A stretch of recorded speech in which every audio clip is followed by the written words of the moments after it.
Medical కళాశాల ప్రైవేటీకరణకు వ్యతిరేకంగా బుధవారం YSR Congress party city incharge MLC Parvathareddy Chandrasekhar Reddy ఆధ్వర్యంలో ప్రజా ఉద్యమ పోరు ఘనంగా నిర్వహించారు. ఈ కార్యక్రమానికి వైఎస్ఆర్సీపీ నాయకులు, కార్యకర్తలతో పాటు యువజన, విద్యార్థి విభాగంతో నేతలు పెద్ద ఎత్తున తరలివచ్చారు. వీఆర్సీ కోడల నుంచి ప్రారంభమైన నిరసన ర్యాలీ కలెక్టరేట్ వరకు ప్రభంజనంలా సాగింది.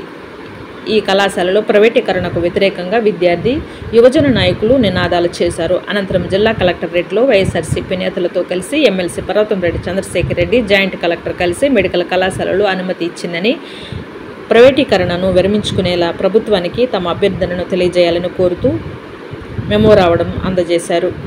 ఈ సందర్భంగా ఆయన మాట్లాడుతూ, ఈ రాష్ట్రంలో స్వతంత్రం వచ్చిన నాటి నుంచి జగన్మోహన్ రెడ్డి పాలన ప్రారంభమయ్యే వరకు కేవలం 11 మెడికల్ కళాశాలలు మాత్రమే ఉంటే, వైసీపీ ప్రభుత్వంలో ఏకంగా 17 నూతన మెడికల్ కళాశాలను తీసుకొచ్చిన ఘనత జగన్మోహన్ రెడ్డిదన్నారు. ఆయన కళాశాలలకు కేంద్రం నుంచి అన్ని అనుమతులు తీసుకొచ్చి ప్రారంభించే క్రమంలో ఈ 3 దశల్లో పూర్తి చేసి ప్రజలకు అందించాలని నిర్ణయించారన్నారు. అందులో భాగంగా మొదటి దశలో కళాశాలలు పూర్తి చేసి జగన్మోహన్ రెడ్డి ప్రజలకు అందించడం జరిగిందన్నారు. కూటమి ప్రభుత్వం అధికారంలోకి వచ్చిన తర్వాత మిగిలిన కళాశాలను పూర్తి చేయాల్సి ఉన్నప్పటికీ ఈరోజు అవేమీ పట్టనట్లుగా ప్రైవేటు వ్యక్తులకు ఆ కళాశాలను అప్పగించడం దుర్మార్గమన్నారు. చంద్రబాబు నాయుడు ఈ మెడికల్ కళాశాలను అన్నింటినీ వాళ్ళ పార్టీ ఎమ్మెల్యేలు, మంత్రులు అప్పనంగా కారు చౌకగా కట్టబెట్టారని మండిపడ్డారు. ఈరోజు కూటమి ప్రభుత్వం చేస్తున్న ప్రైవేటీకరణకు వ్యతిరేకంగా వైఎస్ జగన్మోహన్ రెడ్డి కోటి సంతకాల సేకరణ ప్రజా ఉద్యమ కార్యక్రమానికి పిలుపు వచ్చారని, ప్రజా ఉద్యమానికి ప్రజల నుంచి అపూర్వ స్పందన లభిస్తుందని, తెలుగుదేశం పార్టీ ప్రజలు మద్దతుదారులు కూడా ఈ కార్యక్రమంలో పాల్గొంటూ స్వచ్ఛందంగా ముందుకొచ్చి సంతకాలు చేస్తున్నారన్నారు. అందులో భాగంగా ఈరోజు 175 నియోజకవర్గాలలో వైఎస్ఆర్ కాంగ్రెస్ పార్టీ నిరసన ర్యాలీ విజయవంతంగా జరిగిందన్నారు.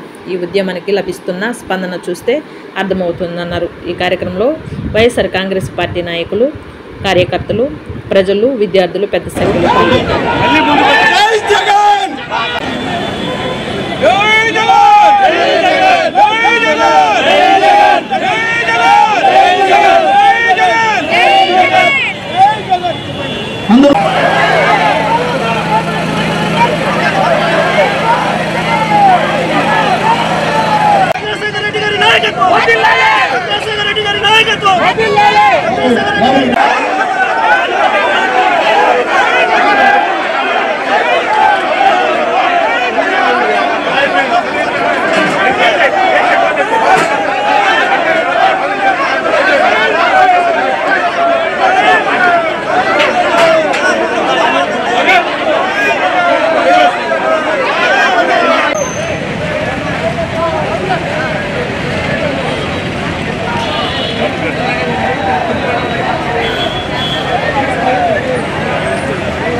ఫ్లెక్స్ సరిగా చివరికి వచ్చేసేయాల.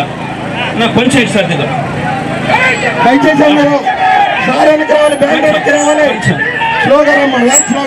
ఇస్తారు కూడా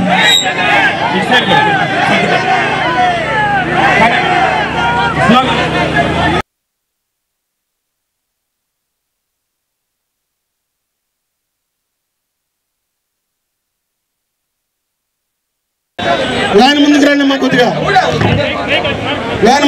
అన్నది కొంచెం ముందుకెళ్ళాలన్నా ప్లీజ్ అన్న, కొంచెం కొంచెం కొంచెం బ్యాక్ అన్నా.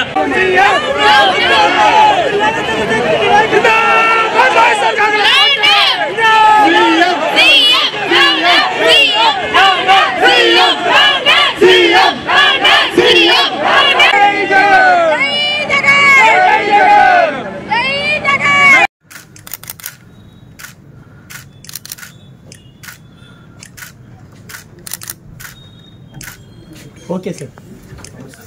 కూటమి ప్రభుత్వం వచ్చిన తర్వాత అనేకమైనటువంటి ప్రజా వ్యతిరేక కార్యక్రమాలన్నీ కూడా చేయడం మనం గమనిస్తూ ఉన్నాం.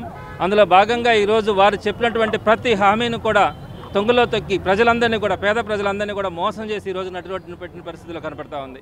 అలానే కోవిడ్ టైంలో మనం చూసినాం, వైద్యం అందక సరైనటువంటి హాస్పిటల్స్ లేక ప్రైవేట్ హాస్పిటల్స్లో దోచుకొని కొన్ని లక్షల మంది చనిపోయిన రోజుల్లో గవర్నమెంట్ హాస్పిటల్స్ మాత్రమే, గవర్నమెంట్ వైద్య వ్యవస్థ మాత్రమే మనకి ఆ రోజు అండగా కూడా నిలబడింది. ఆ కారణం చేత 2021 సంవత్సరంలో సుమారుగా 17 ప్రభుత్వ మెడికల్ కాలేజీకి అప్పుడు దాకా కూడా స్వాతంత్రానికి పూర్వం నుంచి కూడా మనకి కేవలం 11 ప్రభుత్వ మెడికల్ కాలేజీలు మాత్రమే మన రాష్ట్రంలో ఉంటే 17 మెడికల్ కాలేజీలకి సెంట్రల్ గవర్నమెంట్ నుంచి అన్ని అనుమతులు కూడా తీసుకొని వాటన్నింటినీ కూడా జీవోలు తీసుకొని వచ్చి వాటిని 3 ఫేజ్లో కంప్లీట్ చేయాలన్న ఆలోచనతో జగన్మోహన్ రెడ్డి గారు 8,600 కోట్లకు సంబంధించినటువంటి ఆ ప్రాజెక్టుని ముందుకు తీసుకెళ్లడం కూడా జరిగింది.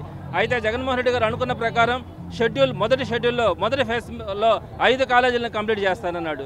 రెండో షెడ్యూల్లో ఒక 5, మూడో షెడ్యూల్లో ఒక 7 కాలేజీలను కంప్లీట్ చేయడానికి ఆయనంతా కూడా ప్రోగ్రాం తయారు చేసుకొని ఆ ప్రకారం ముందుకెళ్తా ఉన్న క్రమంలో కూటమి ప్రభుత్వం వచ్చిన తర్వాత అప్పటి వరకు జగన్మోహన్ రెడ్డి గారు పూర్తి చేసినటువంటి 7 కాలేజీలు మినహా మిగిలిన 10 కాలేజీలు మేము కంప్లీట్ చేయలేము. వాటిని కంప్లీట్ చేయాలంటే మాకు సుమారుగా ఇంకొక 25 సంవత్సరాలు టైం పడుతుంది.